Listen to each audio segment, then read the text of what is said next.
Picture this. It's a sweltering morning in 1965, and your dad cranks the engine of that massive station wagon, the kind that guzzles gas like it's water. Mom packs sandwiches in a cooler, while you and your siblings scramble into the back, no buckles in sight, ready for whatever the open road throws your way. Back then, family vacations weren't polished packages.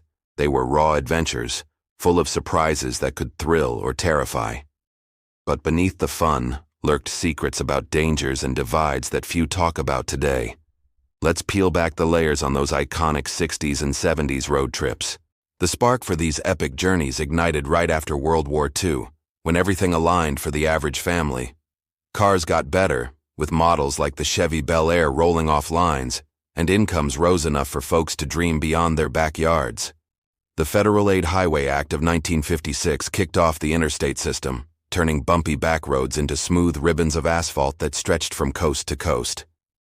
Suddenly, a trip from Chicago to the Grand Canyon wasn't a grueling ordeal, but a feasible escape. What many don't know is that this all built on the 1920s auto camping craze, where folks pitched tents by roadsides, and clever landowners spotted opportunity, sprouting the first motels, short for motor hotels, that dotted highways like welcome beacons. By the 1960s, with gas hovering at 30 cents a gallon, dads could plot routes limited only by their vacation days, packing the family in for memories that money couldn't buy. But hold on, because this boom hid some thorny truths that would soon unravel the dream.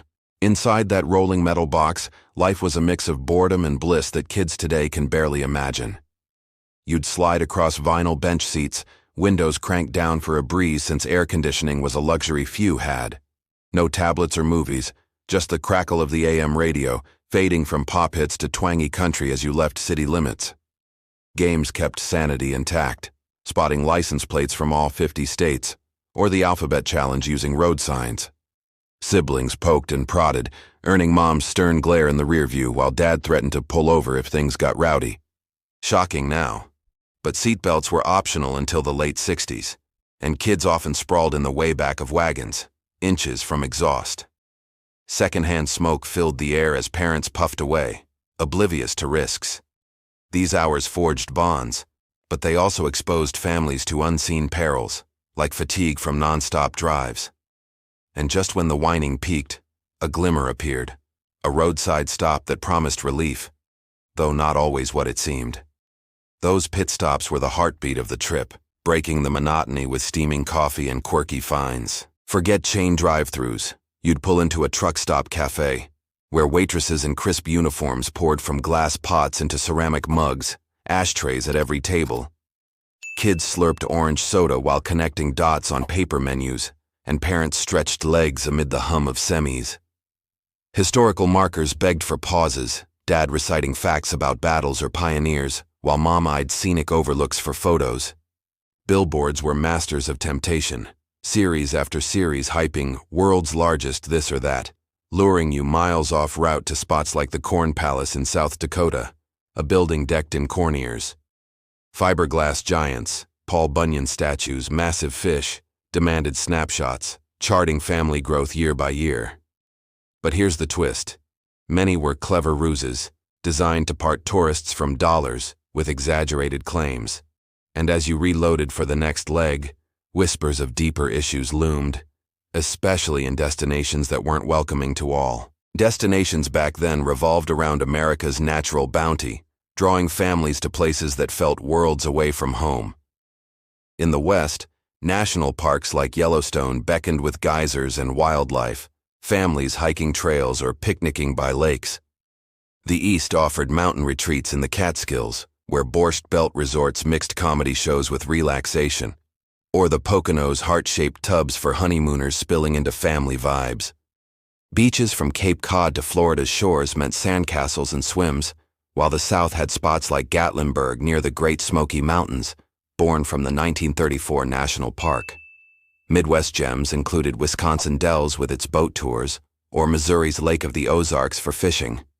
These spots grew organically around history and nature, but an unknown layer darkened the picture. Segregation lingered into the 60s with black families relying on the Negro motorist Green Book to find safe motels and eateries avoiding sundown towns, where danger lurked after dark. Reports claim some areas turned away non-white travelers outright, a stark contrast to the carefree image sold in ads. This divide added tension to what should have been pure escape, setting the stage for attractions that promised wonder, but often delivered illusions. Attractions in those decades were charmingly low-tech, sparking imaginations without the flash of today's rides. Think mystery spots, where gravity-defying tricks, really optical illusions, had you posing in tilted rooms for mind-bending photos. Deer parks let kids feed tame animals, while massive slides and mini-golf courses dotted landscapes. Duck boat tours amphibiously explored water and land, not just in Wisconsin but Arkansas and Missouri too. Old West theme parks thrived, like Six Gun Territory in Florida, or Ghost Town in the sky atop North Carolina's Buck Mountain, where staged shootouts thrilled crowds. In Wisconsin's Fort Dells, kids got deputy badges to chase Black Bart the robber, ending in mock jail tosses amid cheers. Water ski shows and enchanted forest with fiberglass dinosaurs rounded out the fun. But peel back the curtain and unknowns emerge. Many parks faded by the late 70s as cowboy themes waned, closing amid safety concerns.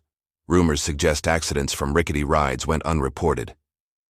Some speculate these spots exploited local lore for profit, turning folklore into cash grabs. Yet they built anticipation, leading families to evenings in spots that felt like home away from home, if a bit rough around the edges. Nights brought respite in setups far from today's resorts, emphasizing togetherness over luxury. Motels with neon vacancy signs offered pools in parking lots, shuffleboard courts, and horseshoes for after-dinner play. Campgrounds had game rooms with ping pong or early arcades, plus outdoor movies or hay rides. Simple joys like a grandpa towing kids in a homemade trailer on a lawn tractor rivaled any thrill. Cabins might leak in rain, with finicky plumbing and fly swatters handy, but happiness reigned. Tents under stars meant ghost stories by firelight. These stays fostered rare family time, swimming, fishing, card games without distractions. But shadows crept in, environmental ones as those big cars spewed emissions, contributing to smog issues quietly building. Unknown to many, the 1970 Clean Air Act stemmed from such excesses, hinting at a reckoning. And as the 70s wore on, bigger forces loomed, ready to shatter this idyllic era with shocks that still spark debate. Beneath the nostalgia, unseen shadows painted a grittier picture of those vacations, from perils to prejudices that challenged the rosy memories. Roads were deadlier without modern safety. Stats show highway fatalities peaked in the early 70s, with tired drivers and unrestrained kids at risk. Horrifying now, but routine then. Secondhand smoke and leaded gas exposure added health hazards, unknown links to later issues. Controversies flared around inequalities. While white families roamed freely, minority ones faced discrimination, with motels displaying whites-only signs into the mid-60s, forcing detours or overnights in cars. Rumors persist that some tourist towns enforced unwritten rules, turning away diverse travelers. Then came the 1973 oil crisis, sparked by embargoes, jacking gas to over $1 by 1979. Lines at pumps killed spontaneity.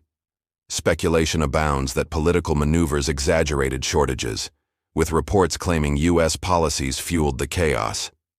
By the late 70s, cheap flights and megaparks like Disney lured families away, ending the road trip reign. But was it all loss, or a shift hiding new adventures?